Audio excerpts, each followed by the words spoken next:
Well, maybe if you're the nervous type, your nerves were put to the test for a few short minutes there in the third quarter. Otherwise, Buckeyes with a workmanlike effort against Ohio on Saturday, and looking forward to taking some time off or really getting back to work to improve for the Big Ten schedule. Appreciate you being here at Buckeyes Live right here at the Voice of College Football. Wednesdays, 11 a.m. Eastern Time.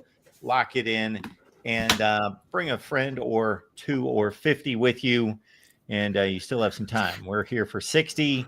Kevin Noon right next to me. It's BuckeyeHuddle.com, the Big Me podcast. Also at BuckeyeHuddle.com, of course, Tony Gerdeman and the Buckeye Weekly podcast. Steve Hellwagon joining us from Bucknuts on 247 Sports. Guys, how we doing today? Doing well. Great. All right. Well, Steve, I guess we'll let you start with whatever you gathered first and foremost on the Buckeyes 37-9 win that wasn't as good as it needed to be for me, at least. Maybe C.J. Donaldson shouldn't have stepped out of bounds inside the 5-yard line. That would have helped. But, hey, 13-7 against the spread, needed to be 15-5. But you take it away. Well, I think that you think about things and everybody thought Ohio would give Ohio State a pretty tough game coming in, and it was for about 2.5 quarters. Ohio scored a touchdown early in the second half to make it 13-9. And Ohio State really had problems in the red zone. They were inside the 10-yard line 3 times in the first 3 quarters and came away with just 2 field goals and a 4th down stop out of those 3 trips inside the 10-yard line. So there are plenty of things for Ohio State to work on coming out of the game. Probably establishing the run and working on in hand with that, working on goal line, red zone packages are probably areas that the Buckeyes really need to dive down and figure out what's going on with all of that. And as we talked to Coach Day and Coach Hartline yesterday, we asked them about the red zone, and Coach Day basically went through each play of those 3 possessions that didn't work out and kind of pointed out that it was a lineman's mistake on this play. It was the quarterback missed the receiver on this play. We maybe didn't handle, what they were doing defensively on this play. And you got to give Ohio University credit as well. A couple of their guys knocked away passes in the end zone as well in those situations. So it was 37-9. It felt like it was closer than that. But if Ohio State punches in a couple of those for touchdowns, then, Mark, you get your coveted cover. And, it's 45-9 or whatever. And everybody comes away with it, feeling so much better about ourselves, that we dominated a Mid-American team. I mean, it wasn't like Michigan beating one of those directional Michigan teams 63-3 or whatever that was, but still a pretty solid win over probably the best team in the MAC right now. And the Buckeyes now have this week to kind of retool and rest and get ready for the rest of the season. What say you, Kevin? Well, the first thing I learned is rewatching games on Peacock is not fun because of the way that commercials are embedded and you kind of get stuck with them. So I've not finished my rewatch yet because I get frustrated. I make it through a quarter and then I just say, to hell with this. But to Steve's point, yes, on the the red zone, the 4th and 1s or whatever. I mean, it just takes one little breakdown for things to fall apart. But you're Ohio State, and this was Ohio, and you should just be able to show up and will it to happen. And it didn't. And that's not going to fly against Washington next week. That's not going to fly against a lot of the teams still left on the schedule. So you're going to have to figure that one out and rectify it. But, I sat there and I pulled up the box score just to have it. Ohio University, 181 yards of total offense. 67 of it came on the Chase Hendricks reception. So, you can't pick and choose and say, well, I'm going to recognize this play and I'm not going to recognize that play. But, if you take that one off, I mean, Ohio University was averaging less than 30 yards a quarter. So, I'm not as concerned about the defense. I mean, obviously Lorenzo Styles Jr. got banged up in the game. He was also involved in that Hendricks play and just wasn't able to bring him down. It was like the play went in slow motion and he was there and he just wasn't able to get him down to the ground. But, Julian Sayin throws for 347 yards. There's the 2 interceptions. I have different feelings about each of the interceptions.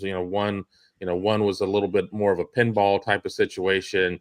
The other one was just more of an interception. I mean, you got the good of Bo Jackson. I think that's going to be a story that's not going to get silenced anytime soon, as people have seen enough after 8 quarters of football, not even 8 quarters of football of Bo Jackson, and that he needs to not only be the starter, but maybe only be the only running back, which, let's not get ahead of ourselves. Jeremiah Smith was targeted 12 times, 9 receptions, $153. There's just really no answer for him. I mean, it makes, when you look back at what Texas in the bowl game was able to do, that much more special to take Jeremiah out of the game. This is not going to be one of those games that when we do our season retrospective look for 2025 that we're going to talk a whole hell of a lot about, unless Ohio State comes out and starts beating opponents by 40. And it just kind of took, this OU game to light a fire under them. If you can't light a fire under yourself for umpteen other reasons, then, what are we doing here? Kevin, maybe it's the game we talk about because it's the last Ohio State win of the season. You ever think about that? No, I don't. No? I don't. For one, I still think Ohio State was incorrect in calling that second interception an interception. That was a fumble that was caught by the defense, and so Julian Sayin gets unfairly punished for that one. But also, don't fumble. And the first interception just gets batted around a couple of times. This was his most inaccurate game, though, in terms of their throws that weren't close, which is new for him. But he was still 25 of 32. I don't really have a concern about the red zone just yet. I think a lot of times people, when you look at the red zone, you're like, oh, it's a problem running the ball. So they scored 2 touchdowns on their 6 red zone trips. The one was a 3rd and 8 from the 26 where Jelani Thurman caught a ball and got to the 20-yard line, and it's 4th and 2 from the 20, and Ohio State decides to kick a field goal. That's a failed red zone opportunity, and it's like, they didn't do anything in the red zone. They just got to the red zone and decided to kick a field goal. So that's a failed opportunity for a touchdown. It's like, well, whatever. But in the other 3, they ran the ball twice and threw it twice. They ran the ball twice and threw it twice. They ran the ball once and threw it twice. So they're throwing the ball more than they're running it in the red zone. And Sayin not being as accurate as he needed to be on a couple of those throws to Carnell Tate and Jeremiah Smith, I think that's the difference. If they would have stuck with the run, would they have scored? I don't know. But I do know that there are no Bo Jackson rushes in the red zone for the Buckeyes in this game.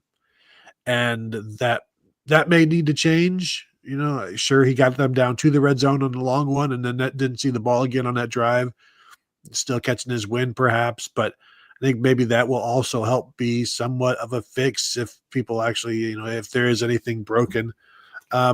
Defensively, Ohio State, gave up those 9 points, but 3 points came on the field goal. The touchdown came on a fluke of a play where Lorenzo Styles had good coverage and was there for the tackle as well, just couldn't get it done. So I think this is about as close to a shutout as you're going to get while still giving up 9 points. Not much concern there for the defense for me. However, I do want to know what's happening with Lorenzo Styles and the injury. Ryan Day didn't get asked about it. I didn't get a chance to ask him about it. But he, whatever it is, he's got a week off. I think Sonny Styles may have said after the game that it's no big, he's fine, but I don't believe he played again afterwards. And Ryan Day did not have an update after the game. So that's about the biggest question mark that I have. And in terms of, the running game, I think James Peoples has done some good things in this role that he's got now. And he started the game, but the last 2 games he's averaging, 7, 8, 6 yards a carry in there. And I'm wondering if he is the kind of maybe becomes the change of pace back for Bo Jackson the way like a Mayan Williams was for Travion Henderson type of thing. And then you've still got CJ Donaldson in there to get the short yardage stuff as well. And both Donaldson and James Peoples had key blitz pickups on touchdown passes. So I thought that was good. Comments and questions are welcome, everyone. Contributions, we appreciate. Super Chat is available for all of you. Kevin, Steve, and Tony show up, provide their expertise, their time. They're here every week. So please consider a Super Chat contribution. I want to get back to what Kevin said about Bo Jackson getting all the carries.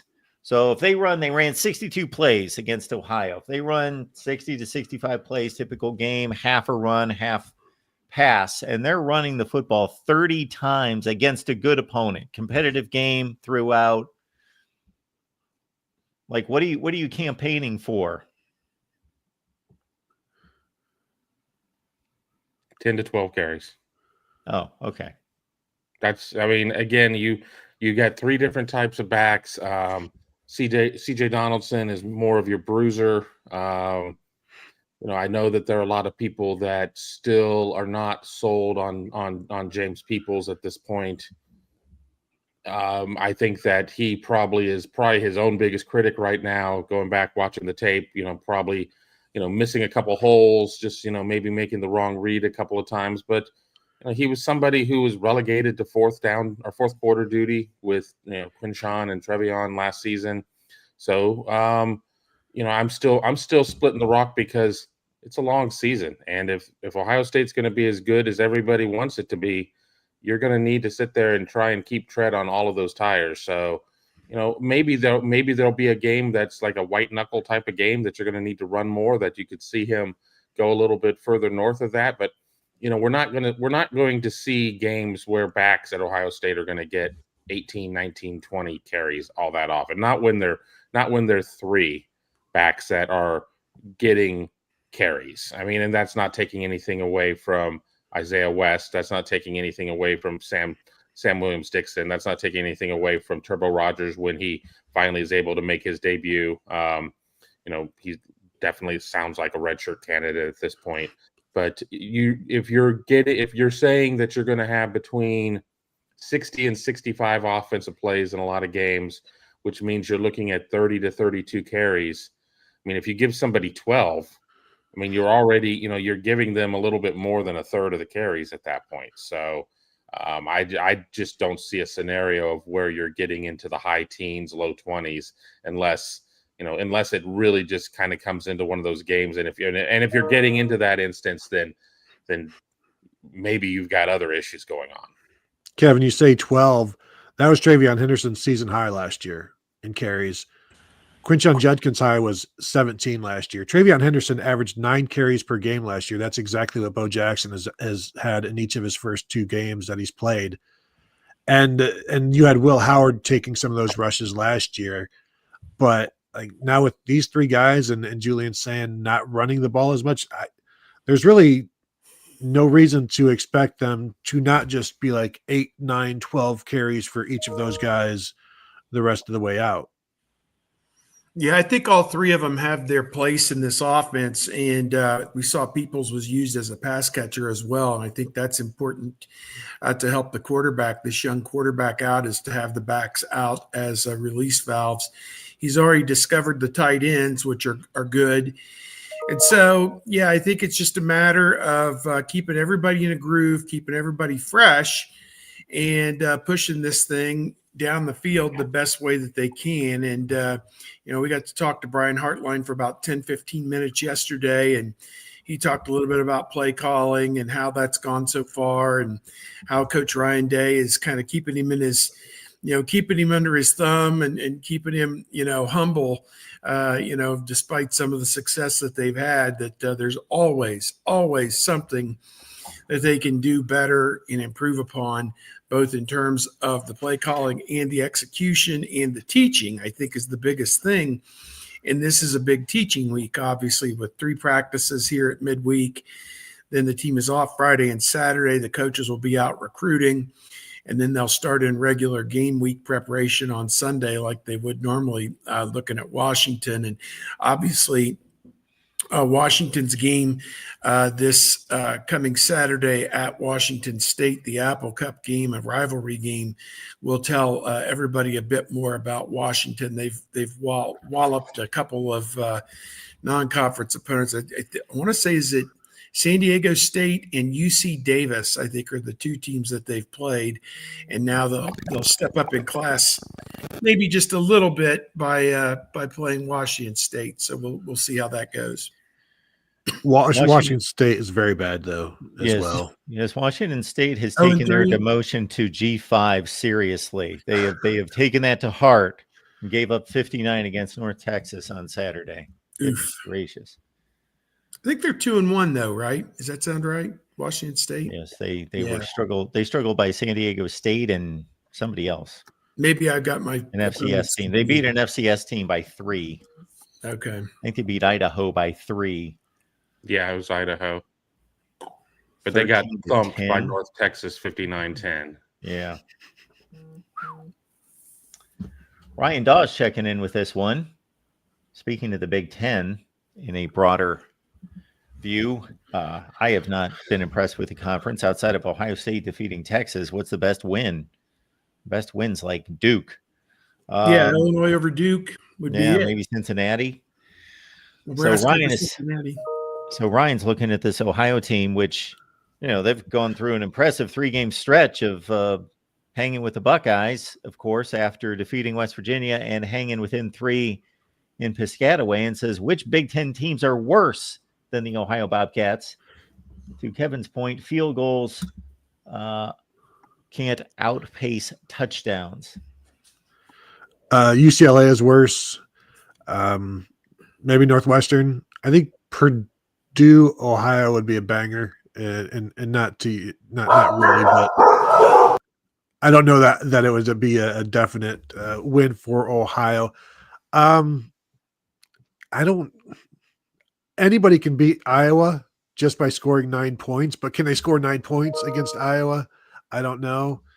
But I would probably expect Iowa to win that. But Iowa lose. That's the kind of game Iowa actually loses to start the season. But I don't see many others. I think Wisconsin would get it done, but UCLA and Northwestern, UCLA for sure. But I don't.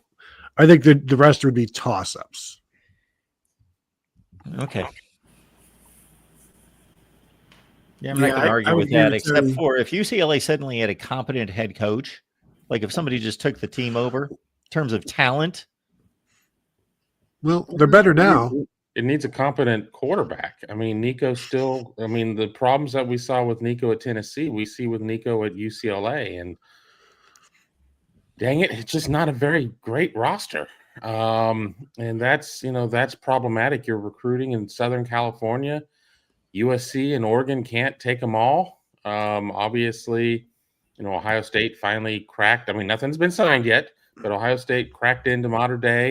I mean, Alabama's been able to recruit modern day. I mean, you got St. John Bosco. I mean, you've got program after program after program there that are turning talented kids. I just think that UCLA kids that were talented in high school go there, and not only do they not get better, I mean, they might get worse. So, I think that's problematic. I think the biggest thing that UCLA has going for it are called UCLA home games, which aren't really home games because you have to travel hour plus to get out to Pasadena to the Rose Bowl. I was reading somebody's column this morning about UCLA needing to build an on-campus stadium. I'm like, in this economy, land's expensive out there. Last I checked. It's UCLA just is an absolute mess. And, what would have to happen is if I were a head coach and looking at that job, sure, you give me a nice fat raise and I know that I'm going to have sweet buyout life on the back end of it. I'm going to be able to deal with it. But, coaches have egos because of course they do.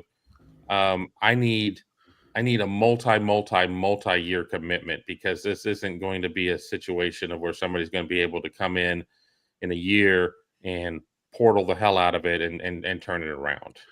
UCLA, it's kind of like Quiznos. Hey, nice idea, but it's just did not last, and it's out of business. In fact, I posted this on our message board yesterday. The Bowling Green job is a better job than UCLA because you can achieve something and grow at Bowling Green. I don't know that you can achieve anything at UCLA until things around there get better with the entire athletic department. They're like in the hole in terms of money, and it's just I've considered it a sleeping giant in the past. I don't know anymore. I think it might actually just be a dead giant, and this is the carcass that we get to see. It's a nice idea that UCLA could be something again, but where's the evidence? Where are the boosters? Where's the big money out there? You got me, because I have always been perplexed at that situation. Southern California, huge school, prestigious school, history, playing the most iconic stadium in the sport. They got players, tripping over the curb that are 4 or 5 stars all over the place. They're not Nebraska. They don't have to go 800 miles to get a player. I don't get it. The problem is they're tripping over the curb. They shouldn't be tripping over the curb. I mean, they're recruiting the wrong 4 and 5s. And to Mika Hanna's comment in the chat about flipping Champ Smith, something, UCLA could be terrible. UCLA still is on the beach. Champ Smith lives out in Vero Beach, Florida, obviously likes the proximity to the water and everything else.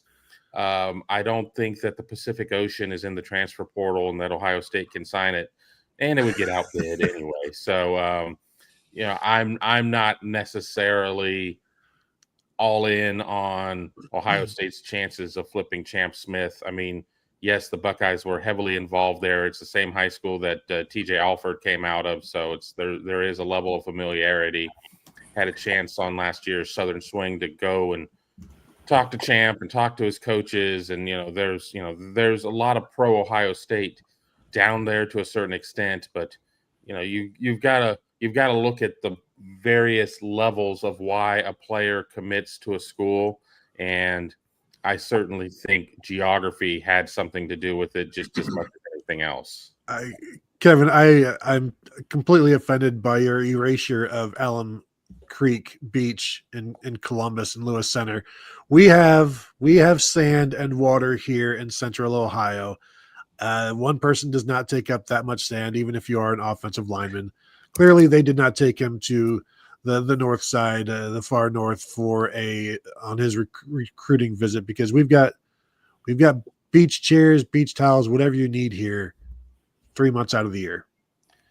Wow, I just know that whenever I talk to a Southern player who, what are your hobbies? Oh, I love, going fishing. I'm like, well, write this kid off the list, because, I mean, unless they're going to like Marino's Seafood in Grandview or something like that, I don't know. I guess you can go fishing in Buckeye Lake, and if you're having a hard time bringing the fish in, you can just step out of the boat and just get your ankles wet, and with the depth of Buckeye Lake, and they'll go grab the fish. But noodling. Yeah, I mean, I've been to Clemson, I've been to Georgia, I've been to some of these other schools, and the proximity to much more natural bodies of water that seem to be a little bit more suited toward fishing. And and we're having some fun here with the conversation. I'm not saying that Ohio State's recruiting is doomed or whatever my column my column follows, but there's just going to be some kids that there are certain priorities that Ohio State's not going to be able to fit, just like there are going to be some kids who want to go to a college town, and that is not Columbus, Ohio. I mean, that is, Terrell Pryor didn't want to go to Penn State because it was a quote unquote cow pasture. That works in reverse too. It was too country for me. Terrell Pryor. Huh. TPZ. I didn't know that fishing was so popular among 17 and 18-year-olds still. Kids in Georgia and Florida, I was kind of surprised as well, but But yeah, I mean, Sammy Brown, the linebacker at Clemson, fishing was important to him. I mean, there was a proximity to Clemson, but there was more proximity to UGA for him. His dad played at Furman, which is in the state of South Carolina, but he was a big outdoorsman. But I mean, it's something that it's just not this kid or that kid. There are just a lot of kids who do it. I mean, I guess if you would have talked to me when I was a sophomore in high school before I moved away from California, I would have never thought about leaving Southern California, or at least the West Coast or whatever, because that's what I knew. And and again, we're dealing with kids who they have their worldview, and their worldview may only be a sphere of 20, 30, 40 miles. I mean, it's even to the point of Cleveland. There are a lot of Glenville kids that never leave the district. They never leave the district, that area of town, outside of maybe the first time they have to go play a road football game somewhere. I mean, it's just, not everybody sits there and loads up the family truckster and goes to Wally World or whatever and sees the country. Comments and questions, folks, on the Buckeyes. And before we get to any of those that come in about Ohio State football, since Deshaun Foster and UCLA were mentioned, I will say this. I made the statement at the time and shot a video just like I did when he got fired to say, didn't we all see this coming even before he hit the Big Ten Media Days stage for the first time, which of course the hire was already made. And I was trying to separate, okay, am I making too big a deal out of this, that this is not what he's paid to do, is give speeches. But if a guy is representing his school, he's a first-time head coach, first-year head coach, representing a school in a new conference, this is Big Ten Media Days. If he gave this no thought until he stepped on the plane, he still had 3 hours to think about it, and he still is completely unprepared. What head coach in major college football is unprepared about anything? They're anal when it comes to details. And this guy has no idea even that he's in Indianapolis. And then before that, before he got hired, or at the point that he got hired, I'm thinking never a head coach, never a coordinator taking over a major school. Does that usually spell success? No. I'm trying to think of one.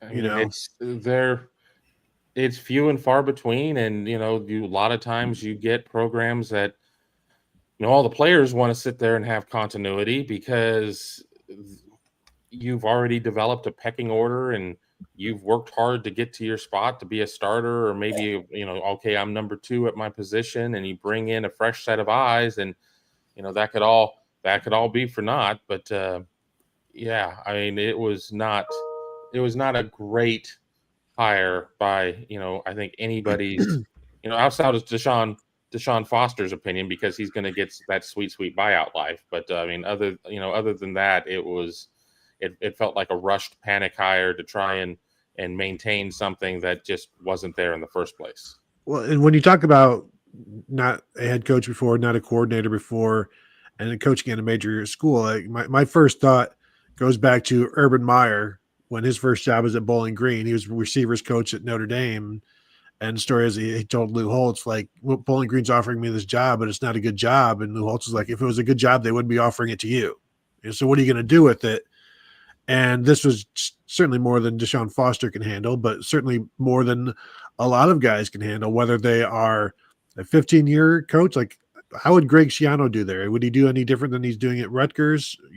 Where it's like, you're still limited by what you've got around you. I think there are a lot of coaches that would love the recruiting base, but the recruiting base, as college football recruiting has kind of gone like college basketball recruiting, where AAU, like in-state, means nothing anymore in basketball, and it's meaning less and less in football, just because of what shoe brand are you with, or what does your agent want to do? What do you want to do with your agent? So even having that footprint in LA and never having to leave the state, and if you want to leave the state, you can just go you don't have to go east of Arizona, basically, and you can find enough players.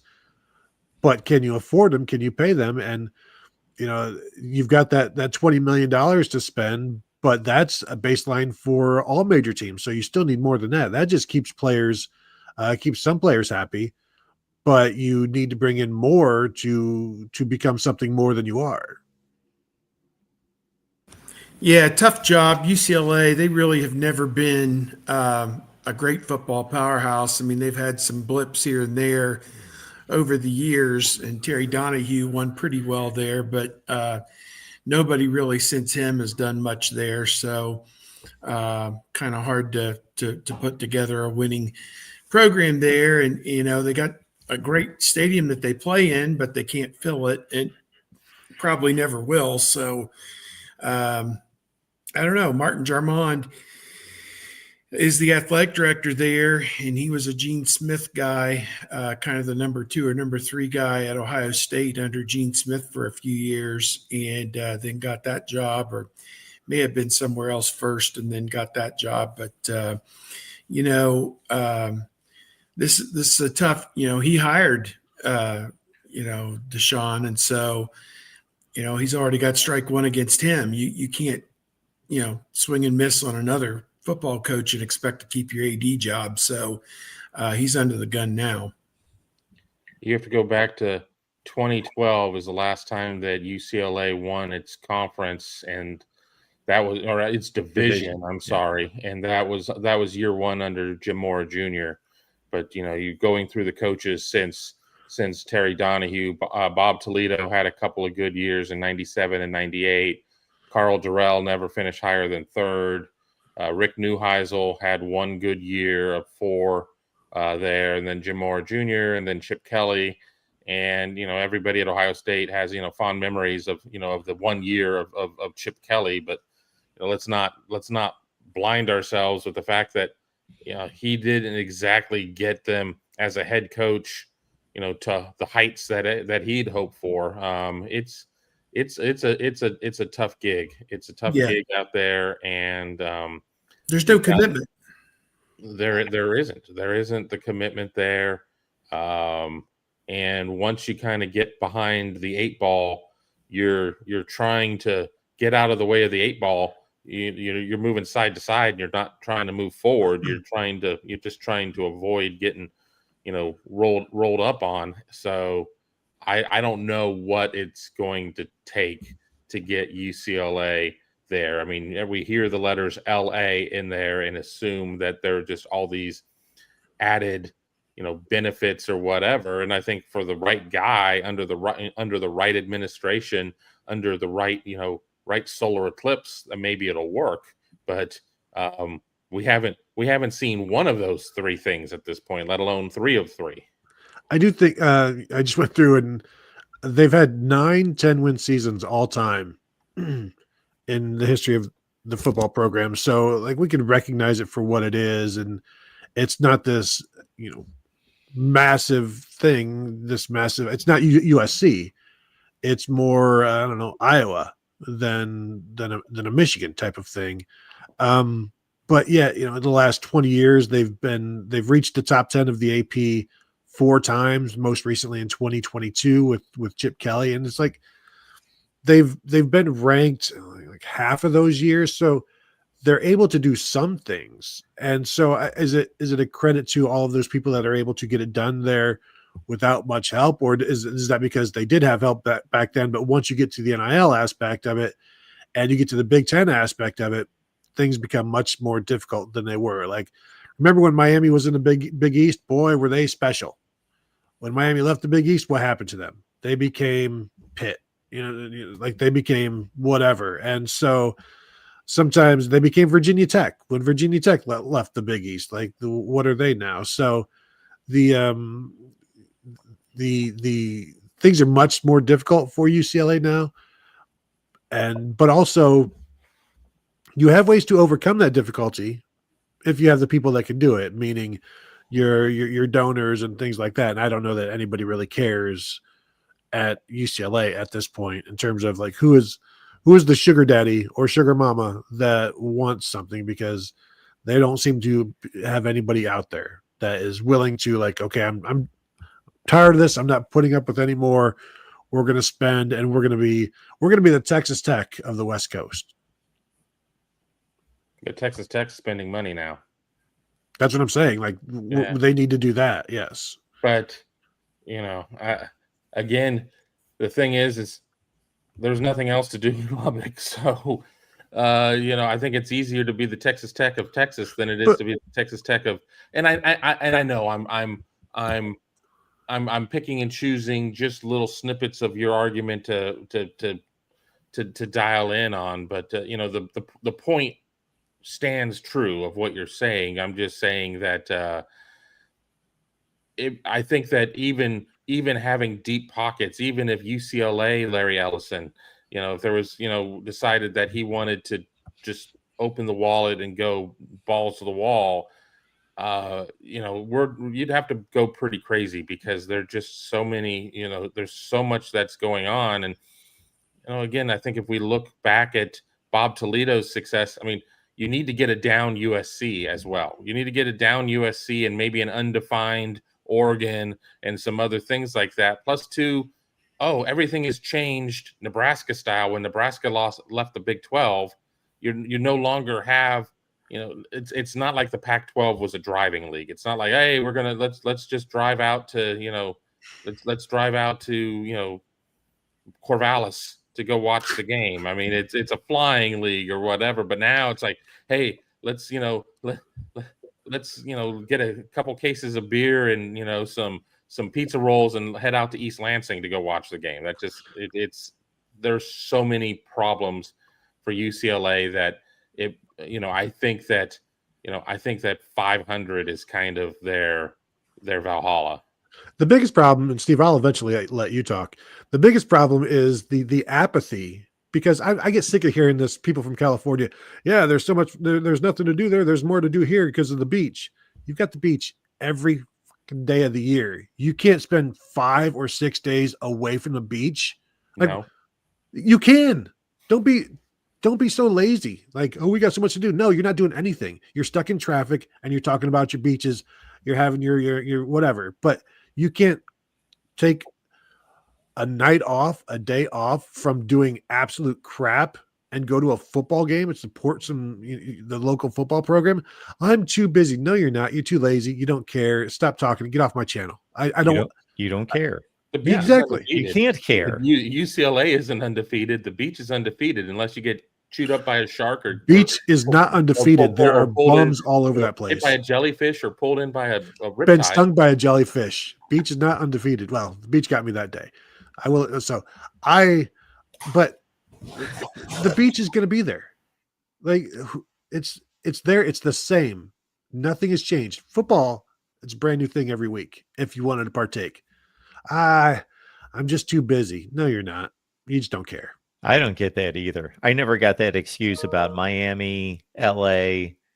You play 7 home games, 8 home games. You got the beach 365 days. Go to the beach earlier in the day. It's a night game. Whatever. You don't have to go that particular day. Oh. And I now know from where I live, everybody I talk to that lives here, you know what they say? I don't go to the beach. I haven't been to the beach in years. Seems like everybody I talk to, they're 10 minutes from the beach. They don't go to the beach. Like, when you live in New York, you've been to the Statue of Liberty? No. Like, when you live all these famous places, you've been to this place? No, I don't go there. That's because everybody goes there, so I'm not going there. Well, you take it for granted, but you don't have the beach 365 days a year because hopefully you're gainfully employed, and that takes that takes you down to 104 weekend days or whatever, and then you got other responsibilities. Look, I'm the first to admit that when I moved away from Southern California, I was like, God, I took the beach for granted.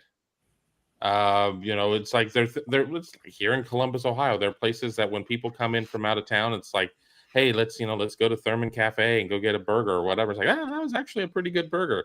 Oh, so you're gonna go back in the next month or two? Hell no, I won't until somebody from out of town comes back into town and says, hey, take me to someplace uniquely Columbus.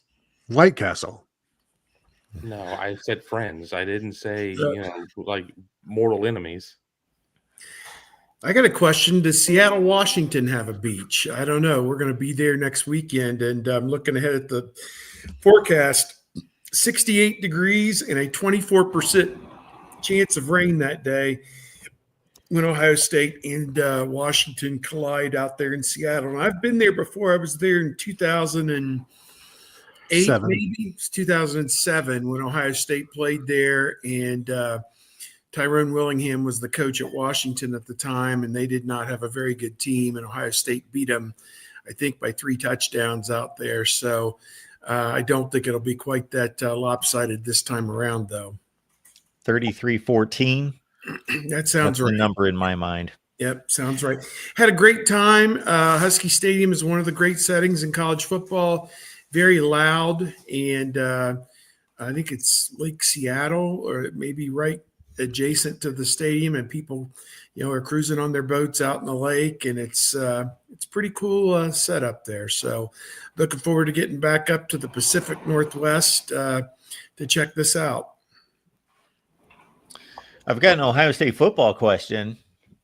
Nobody in the chat does. Here's mine. Got 3 games in. You went through the 2 deep, basically anybody that plays meaningful time, and you had an expectation of their level of play. Is there anybody that's exceeded that by anything measurable or fallen short of that in any measurable way? I can just run out real quick. Offensively, I don't know that there's a lot of them. I guess Bo Jackson, to not played against Texas, be number 3, and then play like number 1 the last 2 weeks. I would say him. I would say Julian Sayin has been every bit as good as everybody thought he could be, with so much more room for improvement and growth as he goes through this season and however long his college career lasts. On defense, Caden McDonald has been outstanding. I think Caden Curry has been pretty good, at least as good as you hoped he would be. I think Arvell Reese has been way beyond anybody's expectations. And in talking to somebody yesterday who follows football very closely, he may be, the most impactful athletic linebacker they've had in going on 15 years. So, I mean, that's pretty good. I think Jermaine Matthews has played beyond what anybody thought, and even Jalen McLean probably to a degree. So there's my list of 6 or 7 guys who probably exceeded where you thought maybe they'd be. Go ahead, Kevin. I was going to say the first name that came to my mind was Jalen McLean, but that was because I didn't know what really to expect, other than the fact that I knew that he and Malik Hartford were in a battle for that position. Arvell Reese, I mean, I had big expectations for him. I think he's surpassed them at this point. I think Austin Saraveld, locking down his tackle position. I think that, up until we weren't looking at him at guard, we were looking at him at guard, and that it was, he's now in the Cadillac position. And I think he's playing very well. And I'm going to take the low hanging fruit. Why don't we just throw Julian Sayin on the list? Because there are a lot of questions, and I'm not here to necessarily relitigate old seasons, but we saw Kyle McCord kind of get out to a slow start in his career. I mean, heck, CJ Stroud, up until, through the Oregon game, and then he had to sit out a game because of injury or whatever, he didn't necessarily, light the world on fire. So I think that there are a lot of guys doing that. As for guys that have maybe come under, I don't think Ohio State has necessarily been pressed to the point to where you're seeing structural flaws. There certainly have been some moments of where things have not gone exactly as you'd like to see. I mean, we kind of talked about, the short yardage, red zone type of things, but I'm not ready to necessarily pass judgment because I feel that I'm not dealing with enough data points. Yeah, I think Julian's saying when you can basically count his bad passes on one hand after 3 games, especially after we got to see him for 3 practices and then a bunch in the spring. And there were times he certainly did not look anything like this. And you're like, boy, he's going to need to get better. And he has been. So, he's one that's exceeded. In terms of maybe not exceeding or not living up right now, Brandon Ennis, through almost no fault of his own, since he's had about 3 targets this season, and they've been playing so much 12 personnel and 13 personnel as well. So like they only have 1 or 2 receivers out there at a time. So his opportunities are limited. And then when he is out there with Jeremiah Smith and Carnell Tate, who might be 2 of the top 5 or 6 wide receivers in the nation, Julian Sain's going to look at those guys more than he looks at Brandon Inniss. But Brandon Hartline said it on Tuesday. They're going to start looking at Inniss more, targeting him more. But he's got to do something with the ball then when they do. And I think that's going to be the next step is, okay, now they're throwing the ball to you, but are you doing something with it?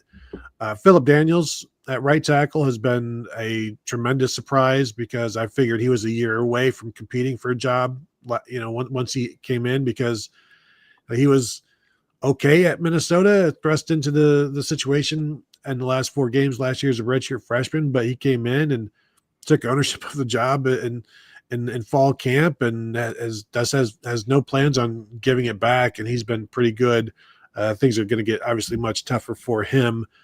And I'm writing about Jalen McClain today, who said to some people he's kind of like, I don't want to say this, like a poor man's Caleb Downs. If like he's around the ball, he can do a bunch of different things. And when you've got a guy like Caleb Downs who can do all of these different things, you have to have a guy next to him in Jalen McClain who can do those things as well. And he's second on the team in tackles. He's got 13 solo tackles, which is 6 more than anybody else. He's a leading safety tackler on the team, not Caleb Downs. So he's very impressive. And this, I think also the last thing I'll say is it's going to be a very tough NIL package to get Arvell Reese to come back, I'm guessing. And not having talked to Arvell Reese at all about anything like that, but he's going to have a decision to make, and it's going to be a tough one for Buckeye fans, I bet. I think Jalen, I was just going to add on Jalen, he had a great pass break up there in the Ohio University game where he lit up the receiver in the red zone. That was a great play by him. We'll agree on Arvell Reese. I think that his counseling from his people is going to be down, kind of torn. One, you need more experience. 2, you're a great physical specimen and the NFL wants you now. I think his is going to be a real tough conundrum, I think. And we'll probably center back on what he hears in the draft projections. And also, I don't know what his personal situation is and if, NIL could, even remotely approach what he would get as a, high draft pick, maybe a first or second rounder. So I think the good news is that families are no longer in a situation where a player has to leave because NIL has put them in a situation where they can actually breathe. Yeah. And that has allowed decisions to become more balanced, and the pros and the cons, you actually look at them when there's not like one con or one pro outweighs all of the others. Yeah. In terms of player remuneration, I'm sure you all caught the comments by the Arkansas AD at the Razorback Quarterback Club yesterday, but he really laid it out and said that there's 2 lanes that are legal, which is the revenue share and then the bona fide NIL going through the clearinghouse. So he says we're finding that a lot of the teams that we're playing, though, are in the 3rd lane, which I take that to mean as not so bona fide NIL deals squeezing through the clearinghouse or just straight back to, 1999 under the table payments. So I don't know how you viewed any of that or what everybody said, but people are really taking him to task in Arkansas for his basic admittance that they don't want to break the rules, even though there's nobody to enforce the rules and nobody even really knows what the rules are. It kind of sounds a lot like what Ohio State has said that, and really what's happened in the last 3 or 4 months with losing out on so many high 4 stars and 5-star players that what we've seen at Ohio State as well. And as Ross Bjork keeps saying, like, there's still no published rules yet. Like, let's get the rules published so everybody knows. But yeah, everything that Arkansas is saying is exactly the stuff that Ohio State has been saying. Like, They can't be out there preaching, hey, we need to do the right thing, and then not be doing the right thing behind the scenes. And everybody in Arkansas is pissed. Same. Like, I don't give a shit about the rules. Don't tell me about the pain. Show me the baby. I mean, it's like, win. Mhm. Just win, baby. That's all. And I mean, they are out front about it. Like, fire this guy. Get somebody in here who's going to quote win, and that's all I care. Is just win. So that's that SEC mindset. It's But dog, you- it's dog eat dog down. When you get south of the Mason-Dixon line, it is dog eat dog, buddy. There are also Buckeye fans who want Ross Bjork gone because of Ohio State's stance in this as well. Yes. But Ohio State was is the just SEC of the I was Big just Ten. going to say, everybody was all about Sam Pittman at Arkansas until they weren't. I mean, people have short memories, and what have you done for me lately? And yeah, you can't sit there and say, well, you should have known it's in the rule book if there is no rule book. So, are we being intentionally vague for a reason, for CYA purposes? I don't know. A jaded, awful person might say that. Hello, I'm a jaded, awful person, so I'm saying that. But yeah, I mean, it's easy to circle back to that and say, well, there wasn't clearly defined guardrails in place or whatever. Okay, the 18 million through the House settlement that we still haven't necessarily really seen completely solidified. And then I would say there's probably many more than 3 lanes of how stuff is done. I mean, I think there's probably countless lanes. Maybe just only 2 of them are to the spirit of the rules. Express lanes as well. Buckeye fans, you can't let Michigan win. They're up by about 2,500 subs. So please subscribe here at the Ohio State channel. And we do appreciate that. So please subscribe here. And you get the audio to the podcast on your favorite audio platform as well. Keep in mind that we got some merch. So you put the voice of college football together with Ohio State football, and you get all these fine items right there. So vocfb.com, hats and polos and t-shirts and koozies and tumblers and mugs and all sorts of nice looking apparel there. And I guarantee it's quality. Otherwise, come hunt me down. Let me know, because that's what I want the feedback on. But all the feedback has been good. So please check it out, vocfb.com. Got about 20 or 25 teams, including Ohio State. All right, Tony, what's going on this week? Yeah, this week, well, we talked with the coordinators and Ryan Day yesterday, so we got more coming from that. But I got a Jalen McLean story posting today. Going to do a couple of Buckeye Weekly episodes here for the next couple of days, doing our Ohio rewatch. And then we also went and watched the Colorado State-Washington game. So we're going to start breaking down the Huskies this week as well, because that's going to be a big game in a week or so. And certainly we're all looking forward to it. Kevin? No tail of the tape this week with no opponent. It's a little early to do a Ohio State internal one. I will probably hold off until open week number 2. You only get one bite at the apple at doing that type of story, so let's wait until we have enough data. Over the weekend, I ran my Around the Big Ten piece, just kind of looking at a couple of games that were, a couple of games that are coming up. I've already done a by the numbers piece, kind of looking at how Ohio State has fared in season openers or Big Ten season openers over the last 10 years. Spoiler alert, they're 10-0. You have to go back to 2011 to the 1-year Luke Fickell experiment, interim, what have you, and a 10-7 loss to Michigan State, where Ohio State scored in the final 10 seconds of that game to avoid the shutout.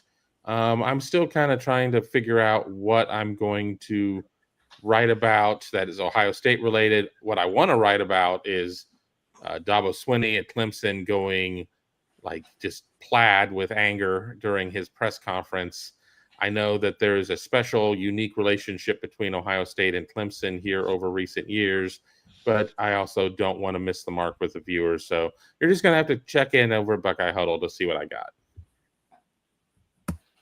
Interesting. All right, Steve, what do you got? Just keeping busy. Worked on a golf story yesterday. Neil Shipley, the former Ohio State golfer, is going to be at the Nationwide Children's Hospital Corn Ferry event. He's going to the PGA Tour next year already. We know that. So that's kind of a fun thing that that a lot of people have followed. And then just a little of this and a little of that this week with football. I want to do a column about recruiting and along the same lines about, how they have missed out on some key players. And I asked Coach Day about that recently, and he made it sound like, hey, it's still a long way to December. And without saying it, we're going to find a way to flip some people perhaps between now and December. So maybe they have found some money under the couch cushions or whatever to buy players, but we'll find out about that, I guess. But should be a fun weekend to watch college football and a lot of good Big Ten games. You got Iowa Rutgers on Friday night, and does that end up a 17-13 game, or does it end up in the 20s, or what happens there? Maryland has to go to Wisconsin. Potentially the former Maryland quarterback, Billy Edwards, if he's healthy, might play for Wisconsin. We'll see. Civil War, Oregon State, Oregon favored by 34.5. Oof. Not going to be a good day for the Beavs, I don't think.